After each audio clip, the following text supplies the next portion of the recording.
Put your seatbelts on and get ready for the ride.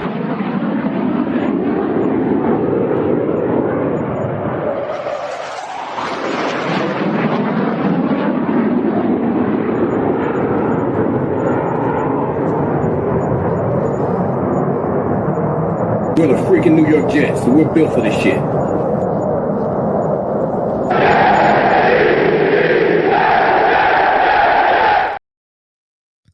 Aaron Glenn and the New York Jets open up their preseason with a win. Hello and welcome to another episode of In the Trenches with Gang Green.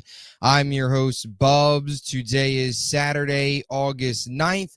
Hopefully everybody's having a good day so far today, although by the time many of you are probably listening to this, it very well could be Sunday morning, the morning after the New York Jets picked up a win in Green Bay, Lambeau Field, 30-10 against the Green Bay Packers. This is episode 597 of the In the Trenches with Gang Green podcast.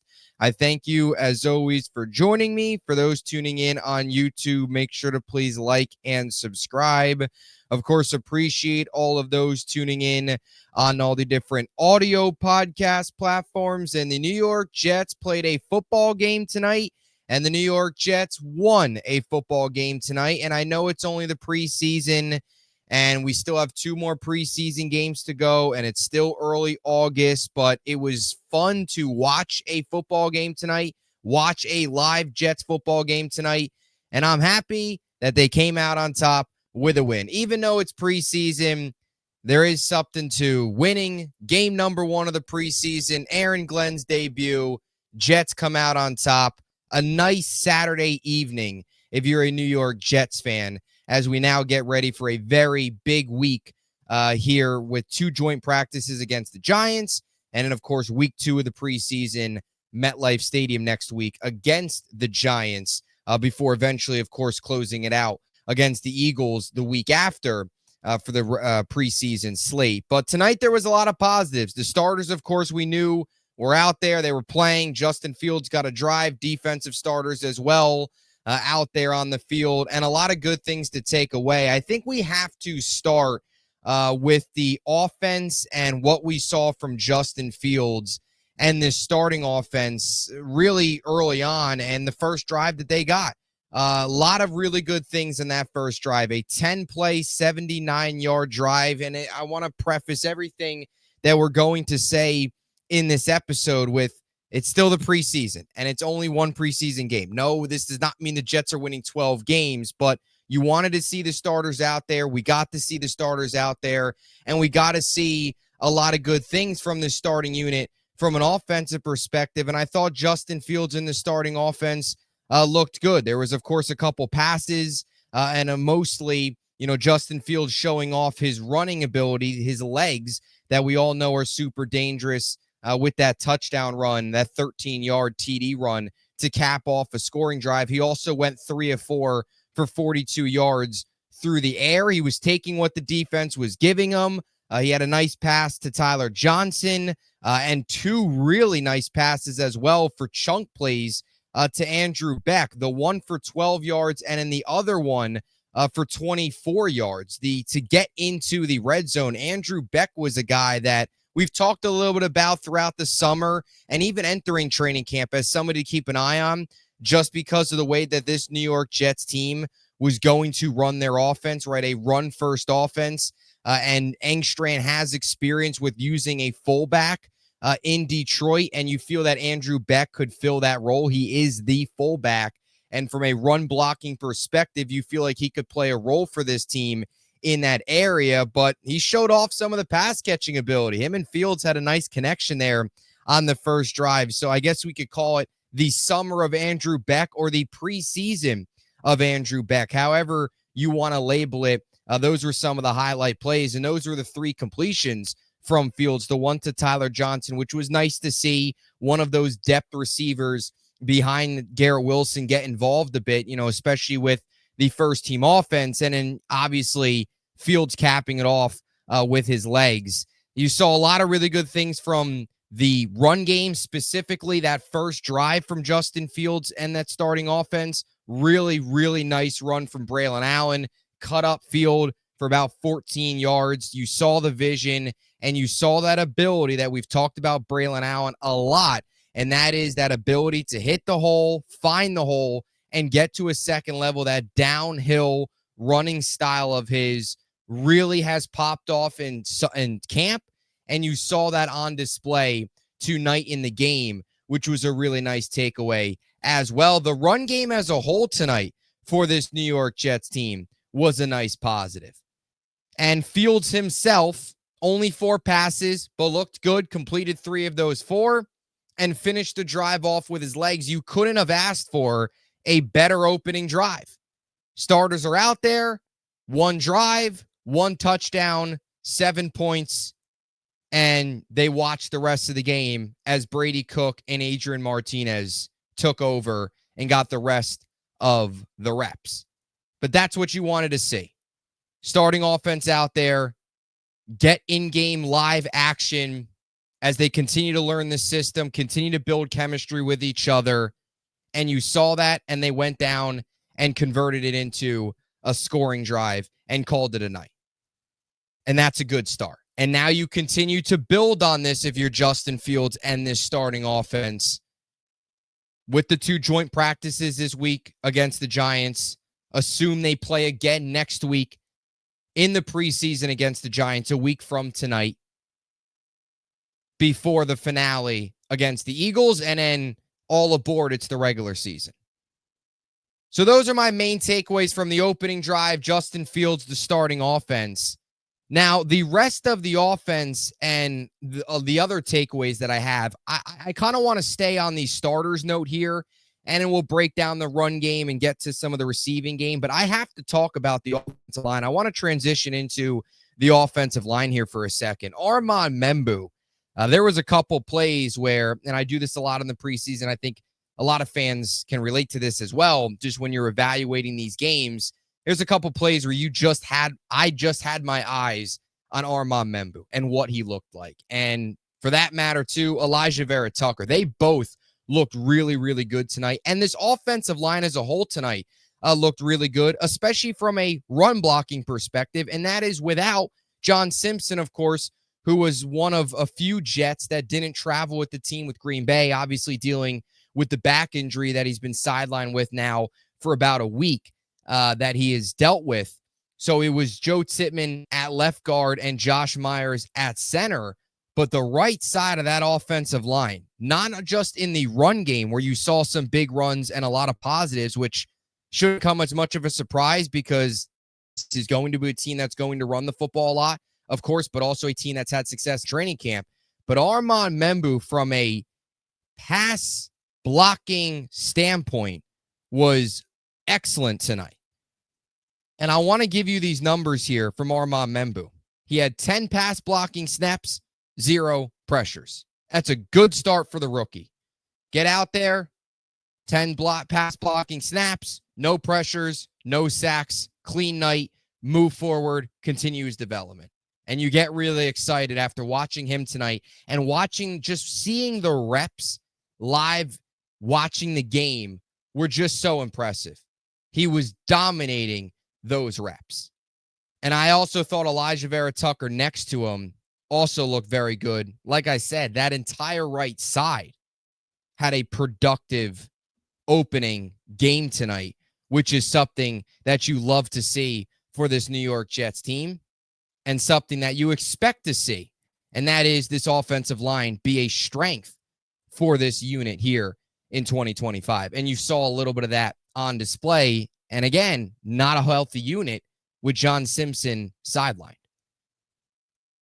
So that was something else that I wanted to throw out there, and something else that really impressed me when you look at, the big takeaways and some of the top performers tonight. That was really, really impressive stuff. And just some of the holes that they opened up for the run game. Those type of things, even though it's preseason, it's got to get you really, really excited if you're a Jet fan, because that's what this team is going to be built off of, is run game, winning that battle in the trenches for this offensive line up front. And that's how you have success if you're this Jets offense. So Justin Fields, offensive line, big takeaways there. Other stuff offensively that we saw tonight that I want to dive into from a quarterback perspective, Adrian Martinez finished 11 of 16, 152 yards and a touchdown. Brady Cook, 6 of 8, 62 yards, no touchdowns. There was some ducks from Brady Cook tonight, I will say that. The Adrian Martinez touchdown came on a screen to Stone Smart, which was probably the most athletic play we've seen from a Jet tight end in about a decade, and one of the best play designs that we've seen from a Jets offensive coordinator in a very long time as well. I'll say this, it's only the preseason, and a lot of these game plans, it's very vanilla at times, and it's not the whole playbook, of course, because it's a game that's being played on August 9th, not September, October, or November, whenever in the regular season. But I do think you saw a lot of good things from Tanner Engstrand tonight. One of those was that Adrian Martinez touchdown to Stone Smart, where they executed a screenplay, and Stone Smart takes it, screenplay, and takes it 24 yards for the touchdown. So that was a really nice play. That was a really good sign for Stone Smart as well. A guy that I really think at this point has emerged as this team's tight end too behind Mason Taylor. I think he's had a strong build up here in training camp, a little bit of a slow start in training camp, but really over the last week has had a productive couple of practices, had that touchdown tonight. Clearly wanted to use him in that way, use a little bit of that receiving upside, some of that size to their advantage, get him into the open field, a little bit of athleticism that Stone Smart brings to the table, right? We all label him as that bigger slot. From a receiving perspective, miles better than Jeremy Ruckert. And we've never saw any of that from Jeremy Ruckert so far 3 years in. And you saw that tonight, one preseason game with Stone Smart. Really interesting piece that I want to keep an eye on even when the season begins as somebody that can maybe play a role in this receiving game, because this is going to be a team that not just wide receivers, but the tight ends as well. It's going to be a committee approach behind Garrett Wilson. There's going to be a couple of different guys that are going to have their hands in this. It's going to be a big effort behind Garrett Wilson to piece it together, right? Breece Hall is going to obviously play a big role. Josh Reynolds, his wide receiver 2, is going to play a role. Mason Taylor, is going to play a big role. But outside of those guys, can a Tyler Johnson emerge a bit? What can you get in certain packages out of Arian Smith? And Stone Smart, you throw him into the mix as well. If he can come along here as a receiving threat, and you saw tonight, yeah, it's just the preseason, but those type of play designs, you can get him in space and use that receiving upside, which you saw some of that in the past with Stone Smart. With more opportunities, he could play a role here. So somebody to keep an eye on there. In terms of, I just want to switch back over now to the run game here. There is one play tonight from a running back that won't still show up in the stat sheet. I have to mention this. This is why I want to bring up the running backs now, because I don't want to forget to mention this. There is a play tonight that was made by a Jets running back that won't show up in the stat sheet, but was an incredible play. And that was on the Justin Fields rushing touchdown. Isaiah Davis faked the Packers corner into thinking that he was going to catch the football. He put his arms out like the ball was coming, and the corner was playing Davis as if the ball was coming and completely had no idea that at that point, Justin Fields was already past the line of scrimmage, couldn't throw the ball, and was running for the end zone. An extremely high IQ play from Isaiah Davis. And that's a little play in the preseason that in the grand scheme of things, right, this game doesn't matter in the grand scheme of things, but a really interesting and cool play and a high IQ play from Isaiah Davis to fake out the Packers secondary and get Justin Fields a little bit more space to run with as he eventually, of course, punches it in for that 13-yard rushing touchdown to finish off the only drive, of course, for the starting offense. So I thought that was very high IQ and something Won't show up in the stat sheet, but you rewatch the play, and it's something that is very notable. In terms of some of the other run game, I mentioned the big 14-yard Braylon Allen run. That was by far his biggest of the night and one of the more impressive runs of the night. 8 carries, he finished for 33 yards. Isaiah Davis finished with 6 for 14. Brees only a couple carries on the opening drive, 3 for 9. Nothing crazy there. As a group, they rushed for 147 yards on 40 carries, about 3.7 yards per carry. And the Justin Fields touchdown, the lone rushing touchdown of the night. I thought Donovan Edwards popped as well tonight.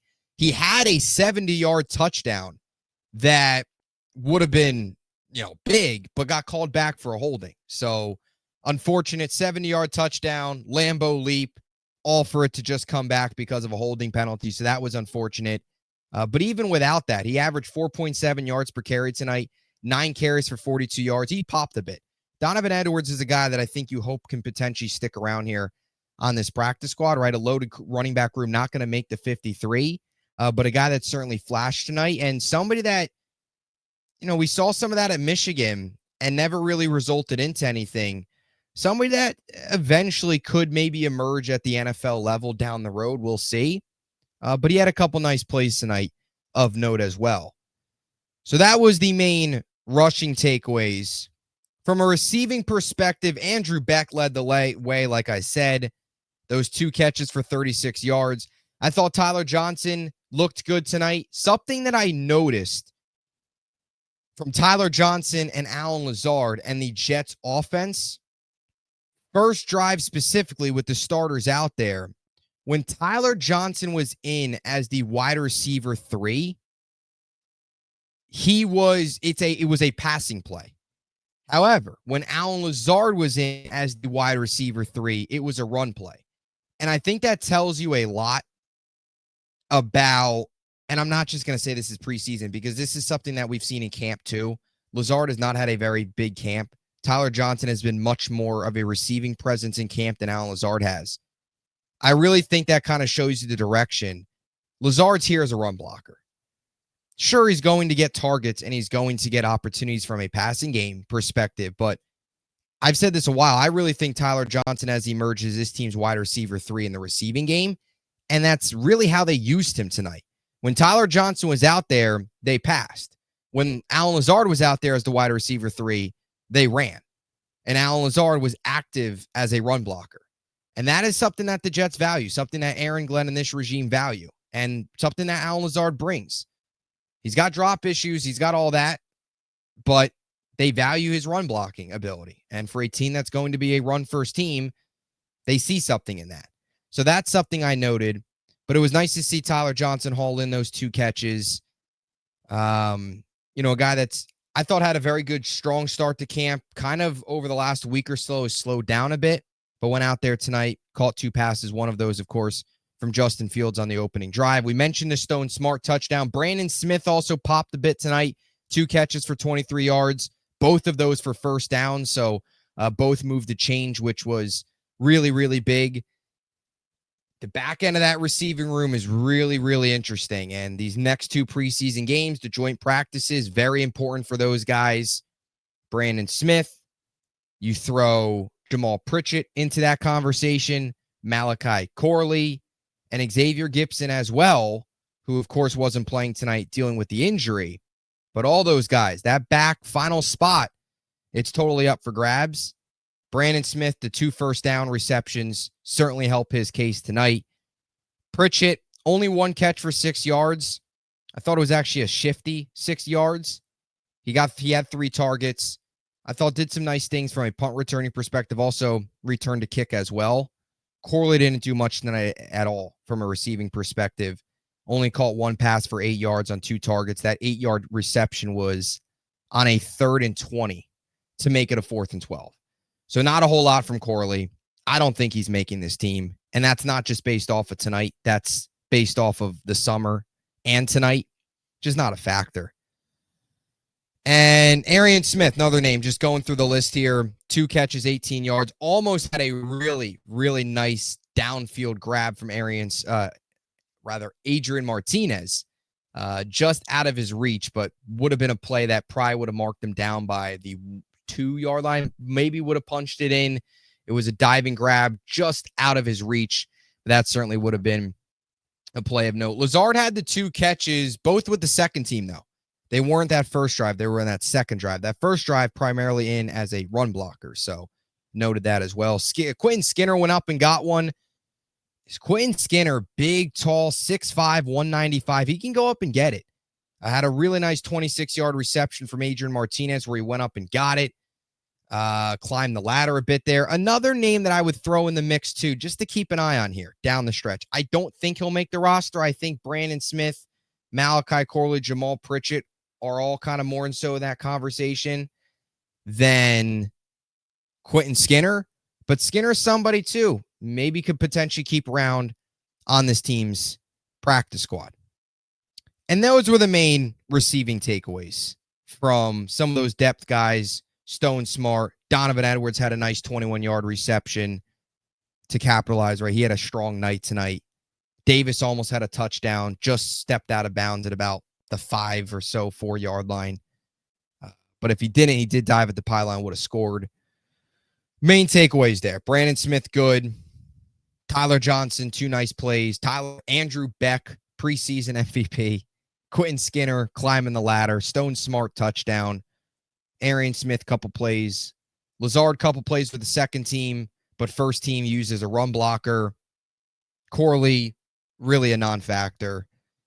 And that was the main stuff there. Now, on to the defensive side of the football here for the Jets. It was the preseason game of his life for Jay Tufele. The game of his life in general. Forget preseason.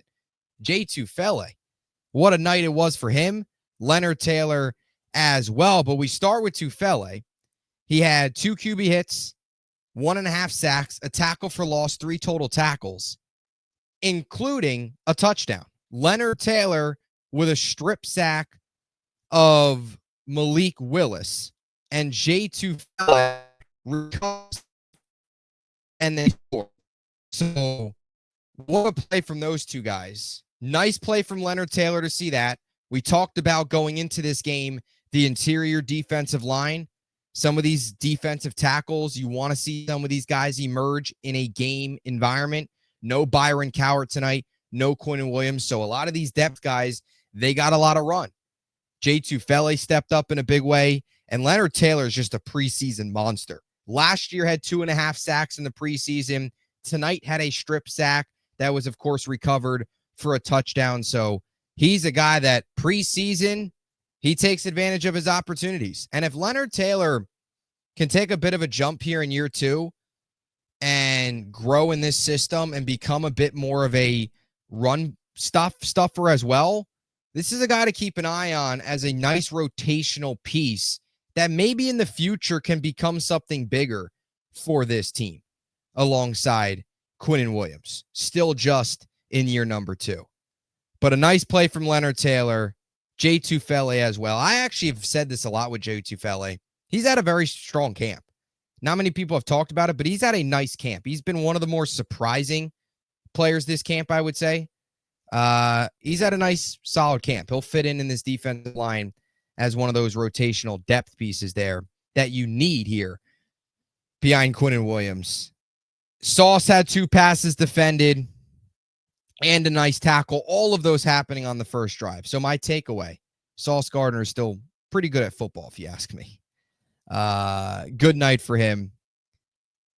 Some other notes here. Jamin Davis had a sack as well.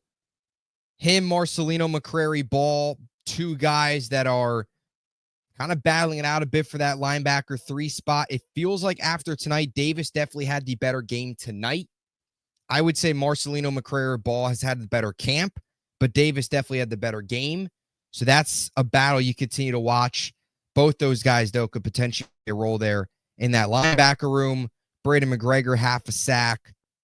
Those were some of the other pressure numbers, plus the 2 passes defended from Sauce. And something else that I want to note, on that Jay Tufele play and the Leonard Taylor sack, number 1, it was a blitz. So Again, Steve Wilkes not afraid there to send pressure, backed up. But more importantly, why they were backed up, it was Quantez Stiggers. Excellent, excellent play as a gunner on the punt return. First of all, really good punt from McNamara, but really good coverage from Quantez Stiggers to pin him down at the Packers' their own 5-yard line.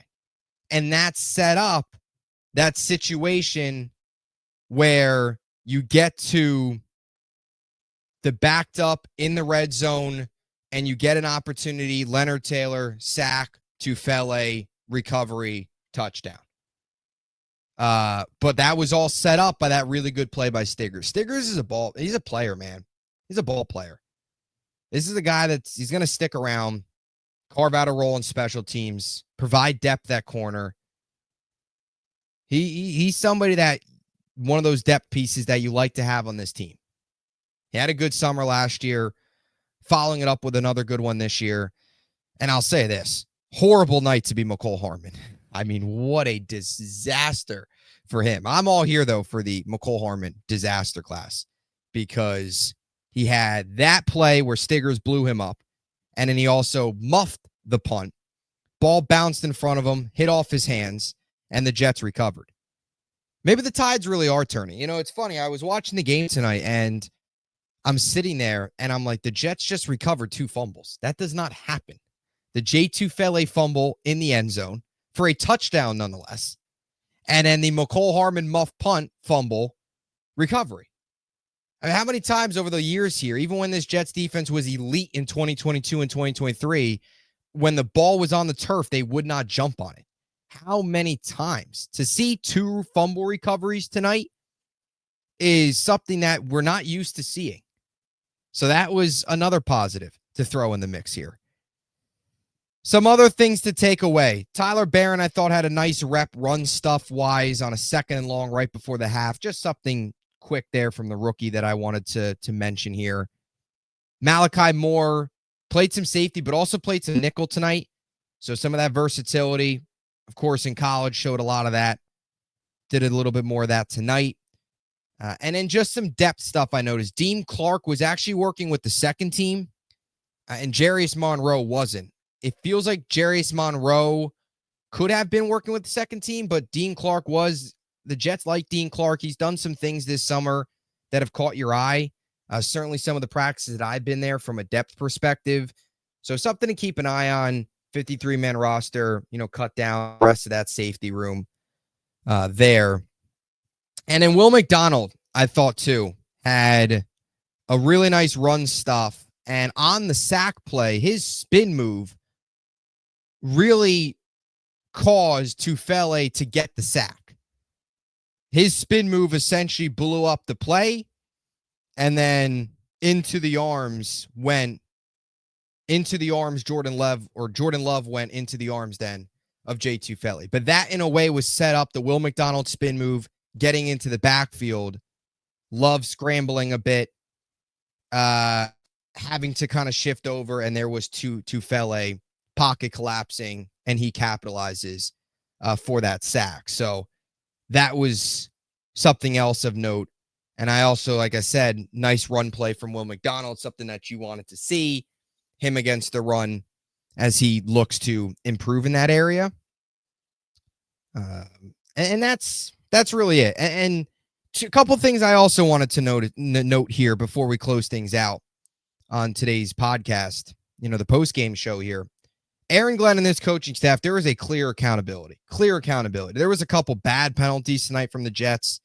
The Jets ended tonight with 10 penalties for 91 yards, and a couple of them were back-breaking penalties. You had the 2 plays that should not happen. You had the Eric Watts unnecessary roughness and a Marcelino McCrary ball as well, with the hit way late out of bounds. 2 unacceptable penalties that can't happen. And then you also had the Donovan Edwards holding penalty that took away a 70-yard touchdown.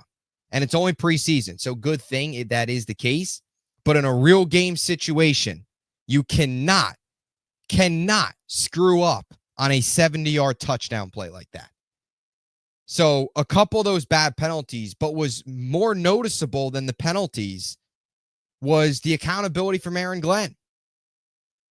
Michael Clemens was fighting early in the game. Is that a surprise? No. No.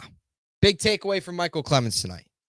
He was fighting in the early in the game. It got chippy. First quarter of the first preseason game. Are we surprised? No. But Michael Clemens gets an after the play penalty. Immediately gets taken off the field. Marcelino McCrary ball, and this video is all over Twitter, and you got to watch it if you haven't already. It's a breath of fresh air. Aaron Glenn is ripping him, laying into him on the sideline after that late hit. Unacceptable penalty, and what does Aaron Glenn do? Not only take him off, but he is clearly, vocally upset at him on the sideline, and then brings Jamin Davis in. And then he actually gets the sack. That's how he was in the game. He sacked Malik Willis that next play after the Marcelino McCrary ball penalty that resulted him to get taken out. And Eric Watts also with his penalty. The play before Marcelino McCrary balls, he was also taken out of the game. It is so refreshing. And that's how these players learn. That's how you stop with this undisciplined football. Is by holding these players accountable. Every time a player under Saleh would get a penalty, he would just stand there with his arms crossed. Never say a single word. That's not the case now. Aaron Glenn tonight in one game, one preseason game, and this isn't even an exaggeration. Honestly, in one preseason game tonight, you saw more accountability, more words out of Glenn's mouth holding players accountable on the sideline after penalties than we saw from Saleh in 3.5 years. Seriously. I mean, we saw Aaron Glenn on the sideline just do more in general than Saleh. Saleh would stand there like a statue with his arms crossed as he watched every single game, the team just melt down. And that's only preseason we saw that tonight. And that's what you want to see. Undisciplined football teams don't win games. That's been Glenn's motto. He said that a couple weeks ago. Penalties tonight, holding players accountable. That's what this team needs. And that's what Glenn did tonight. And that I take away as a major positive. I also mentioned Engstrand earlier, but just another coaching staff note. Thought there was a couple nice play designs. The Stone Smart one, of course, that sticks out. The screenplay.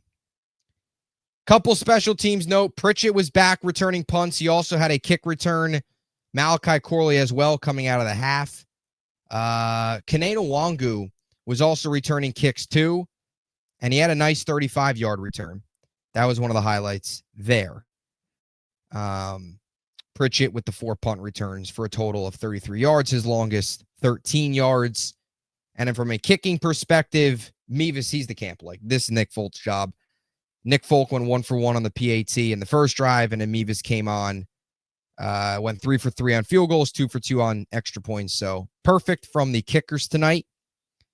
And just some injury updates. Tony Adams left the game, and Alan Lazard reportedly, according to a report, was in a sling as this game drew closer in the locker room. So something to note there and keep an eye on as we move forward into week number 2 of the preseason, another week of training camp. So those are my biggest takeaways. I think one of the biggest ones, the Aaron Glenn holding players accountable. That's a breath of fresh air. We never saw that under Saleh. A little bit of a sign that times are changing. Obviously, it's only preseason game number 1, but that's a huge deal from Glenn. And that's how you change things around here. This country club environment that has festered in this organization. Glenn's not standing for that, obviously. So that'll do it. Let me know what you think in the comment section down below. What are your takeaways from preseason game number 1? The Jets come away with the 30-10 victory. And any other Jets takes, let me know what you think in the comment section down below. Appreciate all your support as always. Jets are 1-0 in the preseason. Coming up next, a big week with the Giants as the summer rolls on. Appreciate you all so much. Until next time, JETS. Jets, Jets, Jets.